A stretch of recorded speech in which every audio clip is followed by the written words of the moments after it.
Aqui em Isaías, capítulo 7, verso 17, diz assim, ó: Mas o Senhor fará sobre ti, sobre o teu povo e sobre a casa do teu pai, por intermédio do rei da Síria, dias tais quais nunca vieram. Presta atenção aqui, ó. Desde o dia em que Efraim se separou de Judá. Então você vê aqui Efraim e Judá. Aqui Efraim e Judá não são mais duas tribos apenas.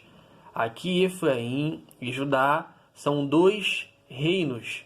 Você vê que eles se separaram. Efraim aqui representa as 10 tribos que foram entregues na mão de Jeroboão. Jeroboão era um efraimita. Então Efraim passa a ser cabeça das 10 tribos. E Judá representa as duas tribos do sul, a casa de Davi. Efraim, 10 tribos, que se perdeu nas nações, e Judá, as duas tribos, os judeus. E aqui, em Gênesis capítulo 48, vamos ver o porquê. O porquê que Efraim ficou em cargo sobre as 10 tribos. Que aqui nesse contexto de Gênesis 48, você vai ver Jacó indo até José para o abençoar. Ele toma do José os seus 2 filhos e adotou-os como filhos, né? Em vez de abençoar José, ele abençoa os 2 filhos de José, Manassés e Efraim, sendo que Manassés era o primogênito e Efraim o menor. Porém, quando Israel, que é Jacó, ele foi abençoar os filhos de José, José leva até ele Manassés, a mão direita, por ser ele o primogênito. Porém, Jacó ele cruza as mãos e coloca a sua mão direita sobre Efraim, que é o menor. José, no caso, chegou a questionar ele, né? Dizendo, não, meu pai, o primogênito é Manassés. Só que Jacó fez isso por direção de Deus. E quando Jacó estendeu a mão direita sobre Efraim, ele profetizou, ele abençoou Efraim, dizendo que a sua descendência será uma multidão de nações. A descendência de Efraim seria futuramente uma multidão de nações. Essa promessa foi feita também a Abraão, confirmada em Isaac, confirmada em Jacó, e ela repousa sobre Efraim. Efraim futuramente seria multidão de nações. Aí você vê que Deus entrega, lá na divisão do reino das 12 tribos, Deus entrega as 10 tribos na mão de um efraimita, Jeroboão. Deus pega as 10 tribos, joga na mão de um efraimita, passando a ser casa de Efraim, 10 tribos, e assim essas 10 tribos se perdem nas nações. Então a casa de Efraim passa a ser 10 tribos. E a de Judá, 2 tribos, que são os judeus. Então Deus pega essas 10 tribos e lança ela nas nações, devido aos seus pecados. As 10 tribos foram lançadas nas nações, tá? Que é Efraim. E Efraim, devido a ter ido para as nações, devido a ter andado no costume das nações, eles saíram da circuncisão. Ou seja, as 10 tribos que foram espalhadas, elas deixaram de se circuncidar. Porque na lei dizia que você tinha que circuncidar o seu filho com 8 dias. Então, os descendentes das 10 tribos, eles não estavam mais circuncidando os seus filhos. Eles saíram da circuncisão, se tornaram incircuncisos. E também se tornaram gentios.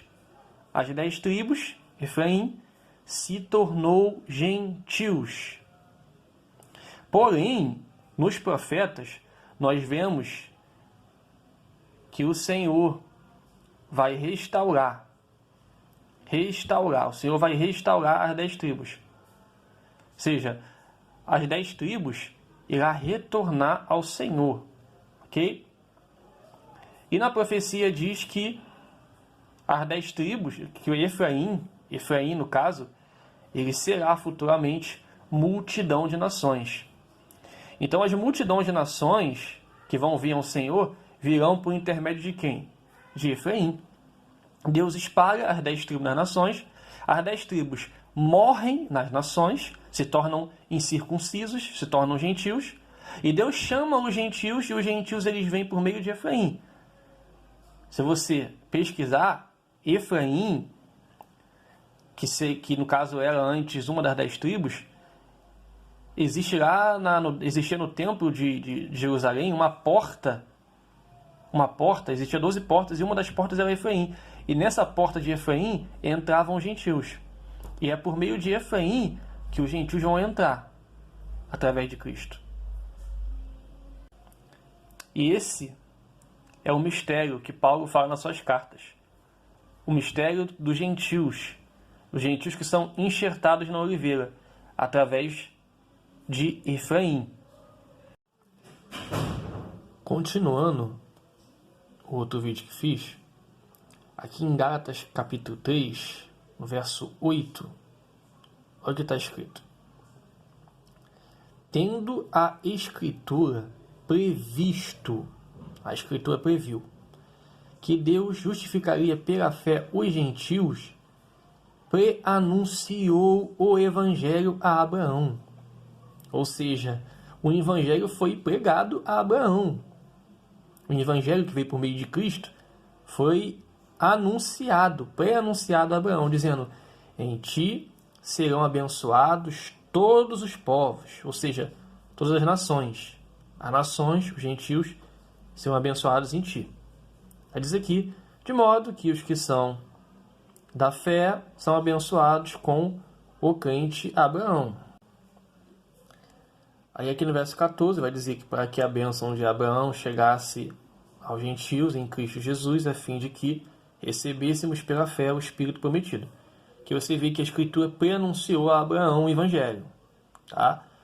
Ela tinha previsto que Deus ia justificar os gentios pela fé, então ela anunciou a Abraão dizendo: em ti serão abençoados os povos. Como também disse, multidão de nações sairão de ti. Foi falado a Abraão, foi confirmado a Isaac, foi confirmado a Jacó, e Jacó, ele delegou essa promessa a Efraim, como no outro vídeo que eu mostrei. Ele botou a mão sobre Efraim e disse: a tua descendência será multidão de nações.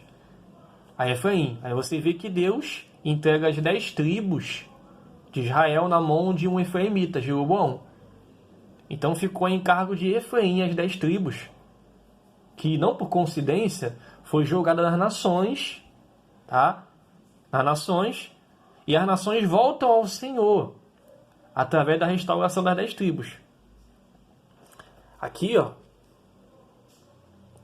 aqui do lado, você vai ver aqui que o Senhor fala no verso 28, ó, de sorte não pode haver judeu, nem grego, nem escravo, nem liberto, nem homem, nem mulher, porque todos vós sois um em Cristo Jesus. Todos vós, gentios e judeus, todos, tanto gentio quanto judeu, são um em Cristo Jesus. E se sois de Cristo, também sois de descendente de Abraão, e herdeiros segundo a promessa. Se somos de Cristo, nós somos descendência de Abraão, e somos herdeiros segundo a promessa. Temos que estar onde? Temos que estar em Cristo. Vamos ver aqui nos profetas.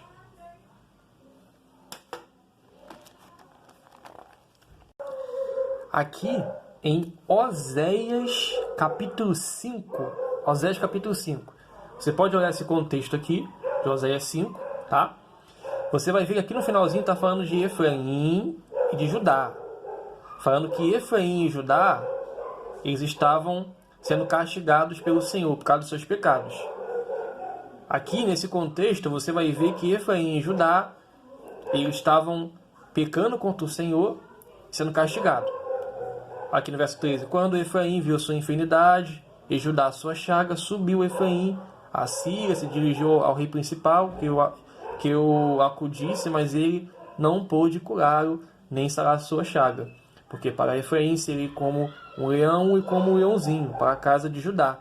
E eu mesmo os despedaçarei e ir-me-ei embora. Então você vê que aqui houve um castigo tanto para Efraim, tanto para Judá. Os dois foram castigados pelo Senhor. E no capítulo 6 de Oséias, vamos ver aqui, olha. Efraim e Judá, nos versos anteriores, estavam sendo despedaçados pelo Senhor. Aí aqui no verso 1 de Oséias 6, olha o que ele diz aqui. Ó. Aqui é uma conversa de Efraim e Judá. Efraim, 10 tribos, e Judá, 2 tribos. Uma conversa espiritual, vamos dizer assim. Uma conversa assim, vinde e tornemos para o Senhor. Quem vai tornar para o Senhor? Efraim e Judá. Vinde e tornemos para o Senhor, porque ele nos despedaçou. Como no verso anterior que estava dizendo isso, né? Porque ele nos despedaçou Efraim e Judá. E nos sarará, fez a ferida e a ligará. Aqui, ó. Ele despedaçou, ele vai sarar Efraim e Judá, ele fez a ferida e vai ligar. Verso 2 aqui, ó. Chave. Depois de 2 dias, observe, depois de 2 dias, nos revigorará. Ao terceiro dia, nos levantará e viveremos diante dele. Ou seja, Efraim e Judá morrem nos seus pecados. Aí em 2 dias o Senhor revigora Efraim e Judá. E ao terceiro dia eles revivem, eles se levantam. Ao terceiro dia eles se levantam e viveremos diante dele. Ou seja, você consegue enxergar a pessoa de Jesus aqui? Que ao terceiro dia ressuscitou? Ou seja, quando Cristo ressuscitou ao terceiro dia, quando o corpo de Cristo ressuscita ao terceiro dia, a casa de Efraim e de Judá ressuscitam juntamente com Cristo no terceiro dia. Por isso que lá em Efésios, no capítulo 2, Paulo diz que nós ressuscitamos com Cristo ao terceiro dia. Nós ressuscitamos. Paulo vai dizer em Efésios capítulo 2, no contexto, que nós estávamos mortos, nossos delitos e pecados, andando segundo o curso desse mundo, mas nós ressuscitamos com Cristo ao terceiro dia. Então você vê que Efraim e Judá, eles ressuscitam ao terceiro dia na pessoa de quem? De Cristo.